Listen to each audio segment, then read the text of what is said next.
Hello, welcome back to another lovely episode of Social Studies with Scroy. I'm just unplugging my computer because it is charged. It doesn't need to be plugged in anymore. Anywho, I'm very excited about the lesson for today because I think it's fun. I think all of my lessons are fun, to be honest with you, but I think this one's pretty cool because it involves social media. And in a world where we're quarantined and we have to stay home and we can't really communicate or connect with people in person, we're using social media all the time. So this is something that I think will be really familiar to you guys. Now, I'm going to hop off the video in a few moments. Do I need to say anything on video to you right now? I don't think so. I think I'm good with the video. I always like to use it now because I want to say hi to you guys, like for real. So now I moved it and right in the center. Hi. So I wanted to do that first because I like being able to do that. And then I'll take myself off so that I'm not distracting you during the lesson. So I want to talk to you guys today about our objective, which you can see in these slides. I just actually need to see, are we doing a tab? Dang it, we're doing a tab. Okay. All right, then I'm just going to have to use this. Okay. So what we're going to be talking about today, taking myself off video, is how abolitionists attempted to create reform in the United States. Now, for your do now, obviously you don't need to define these terms anywhere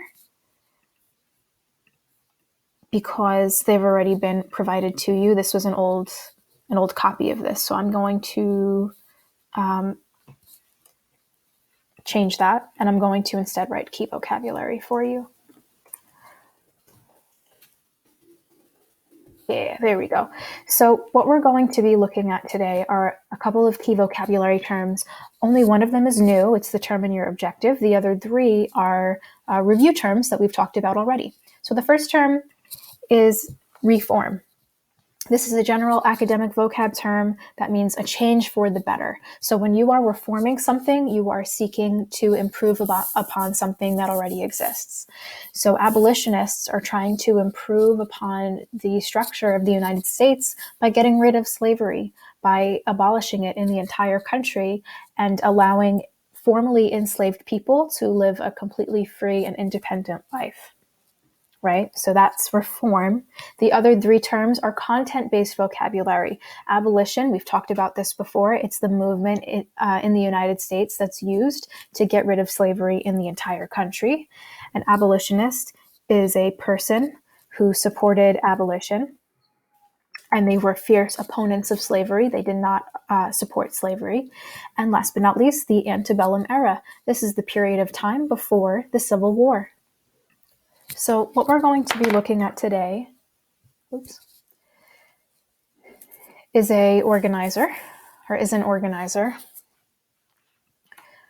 about various abolitionists that attempted to create reform for the United States and abolish slavery. They wanted to make the U.S. a better nation by getting rid of slavery in the entire country. And the way we're going to do this is by exploring these Twitter profiles, and I'm using my air quotes, I know you can't see, but these profiles are not real Twitter pages. Obviously, these reformers, these abolitionists are long gone, but still remembered in American history. And the profiles I created myself on Google Slides. So I'll go back to the presentation and show you what they look like. We'll do like a model one together, and I'll kind of leave you on your own to do the remaining slides. But what's going to happen, we're going to take a look at the directions here, and I'll explain the other pieces to you in a moment. It says, imagine that social media was available during the antebellum era. What would happen if abolitionists used Twitter to push out their views? Use the Twitter pages posted on Google Classroom to learn about different abolitionists of the 1830s. As you examine each profile, complete the chart below. The first profile has been done for you as a model, so I'll explain to you this model in a moment. I just need to go back because I'm recording my tab. I'm not recording the whole window. I do have to go kind of back and forth using my forward and backward arrows. Okay, so the directions on page 2 of this Google slide are the same things that I just read to you. I don't need to read them again. But what's going to happen is we're going to be looking at different places of the profiles.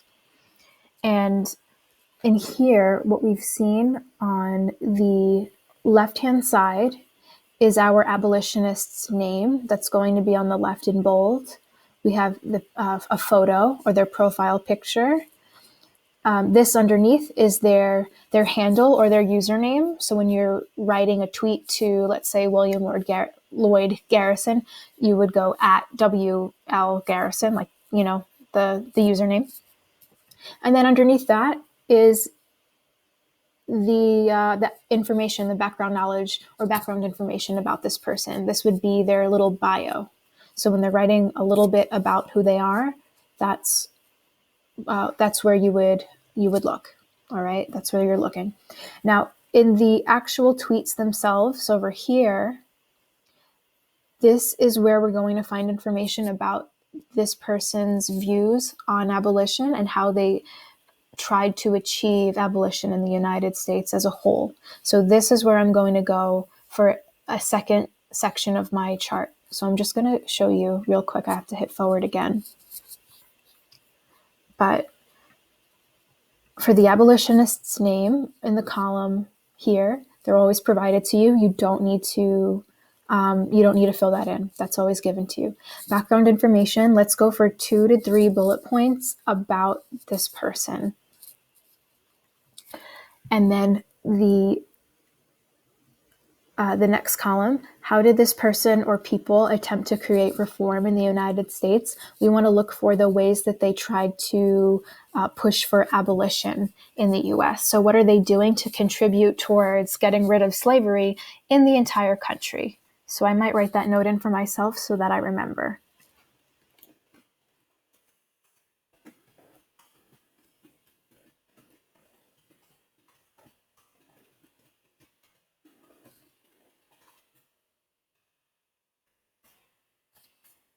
Okay. Oops. This isn't working.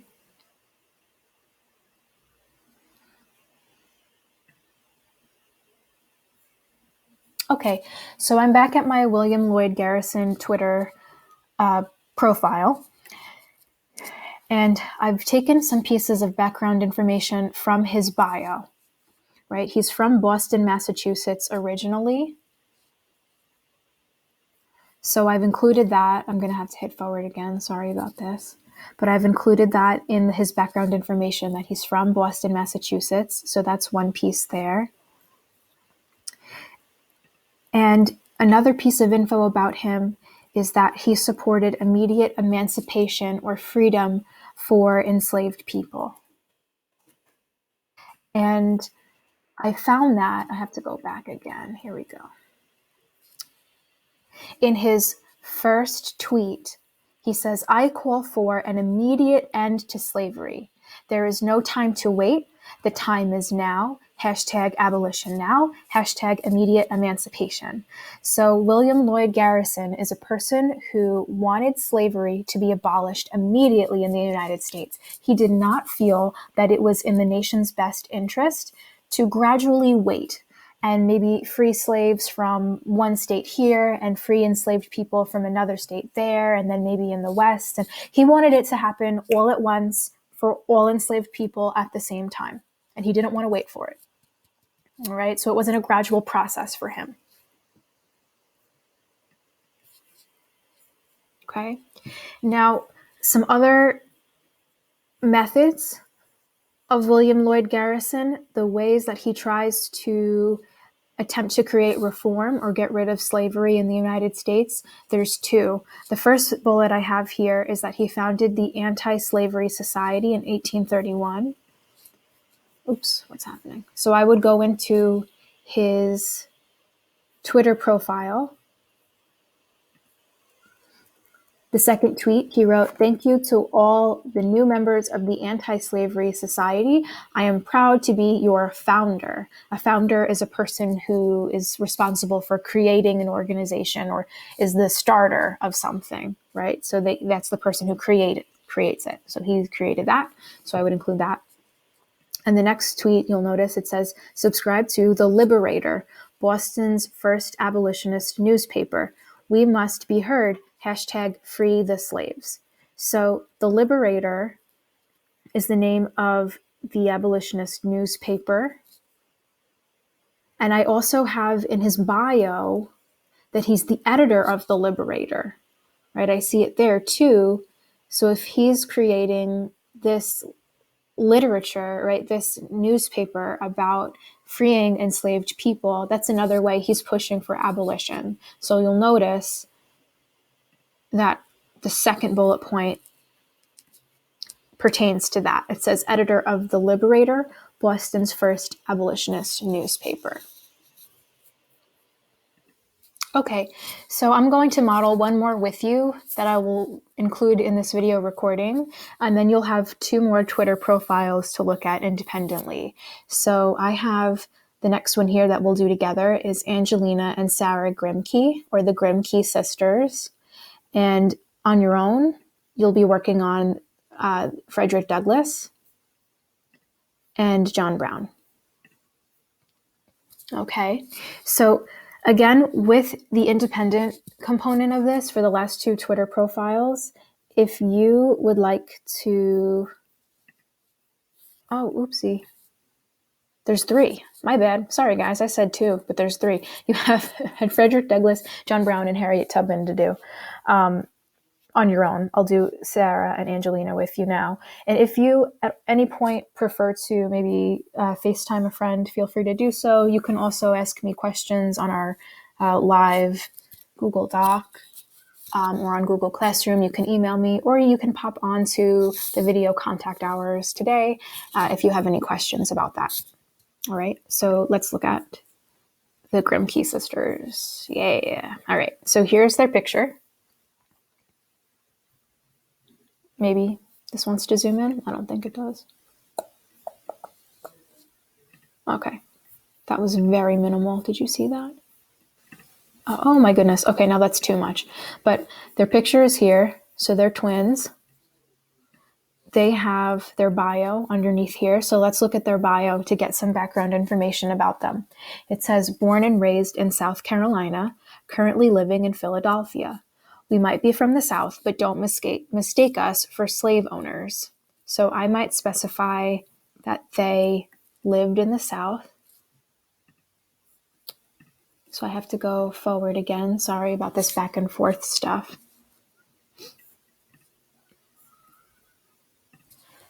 So they're from South Carolina, and they eventually moved to Philadelphia, Pennsylvania. Okay, let's see if we can get another piece of background information about them. I have to go back.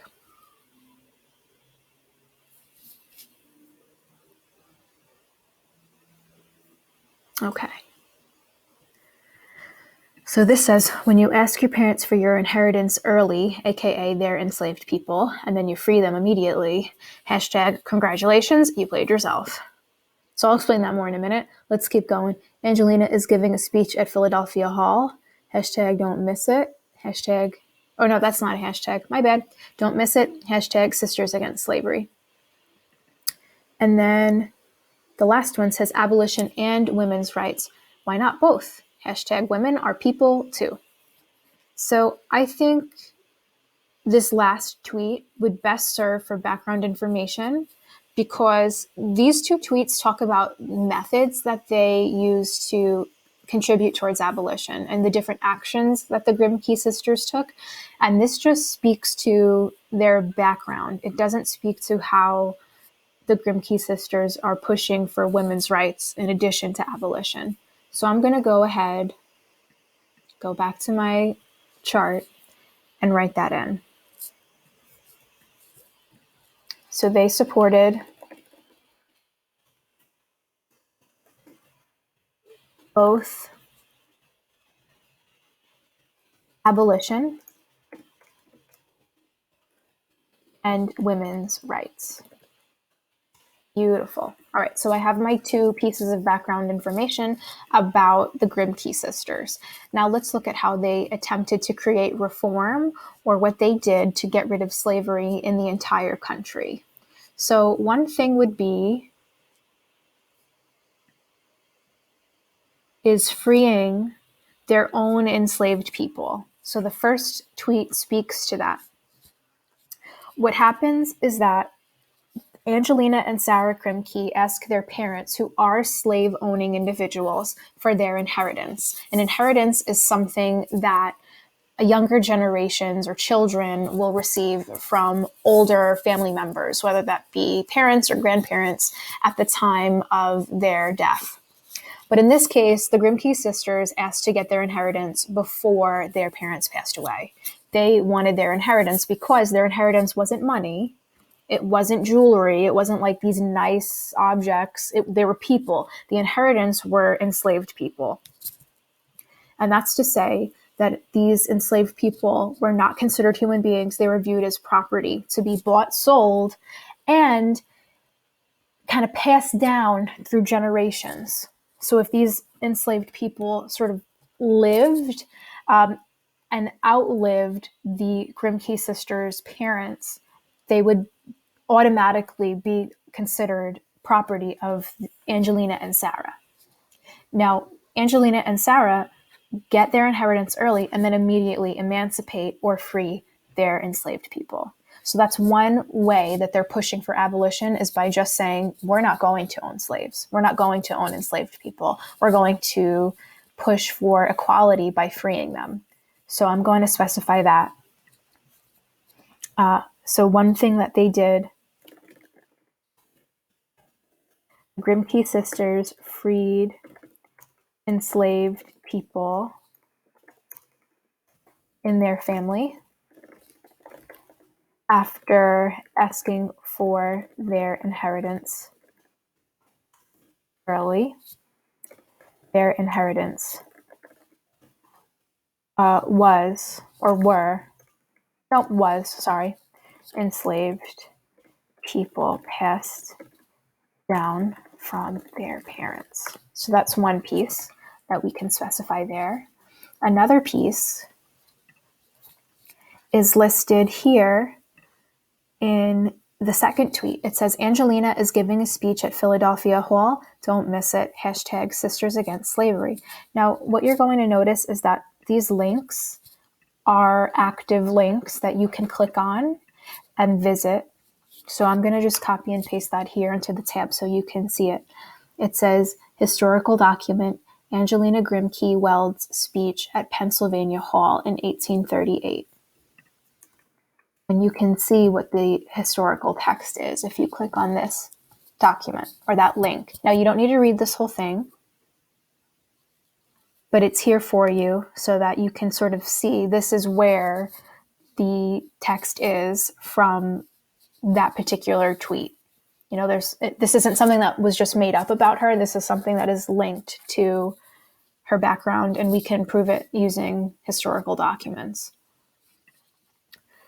And the reason why we're looking at that here is so that we can say that the Grimke sisters used speeches to push for abolition. They would speak in public about the wrongs of slavery and why it was necessary for it to be abolished altogether.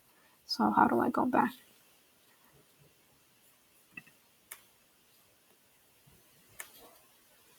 All right, nope, I'm in the wrong place. I'm looking at the speech. Where's the thing? I'm going to have to just copy and paste it again. Sorry, guys. Okay, this is what I wanted. So I'm going to specify here in my second bullet point. The Grimke sisters gave speeches, or public speeches, to share their perspective on slavery and persuade Americans to support abolition. Okay, so I have my two pieces. If you even want, you don't need to write full sentences here. And I'm in like the full sentence mode because that's just how I am used to writing. But if you want to keep it a little bit shorter so it's not as overwhelming, you can do that too. And that's, 2 bullet points right there. So your job now is to look at the other. Oh no, what did I do? Whoops. I'm not sure I understand. Okay. Sorry, I clicked on the Siri button on my computer. I don't know if that's going to come up in the video. Siri doesn't understand what I asked.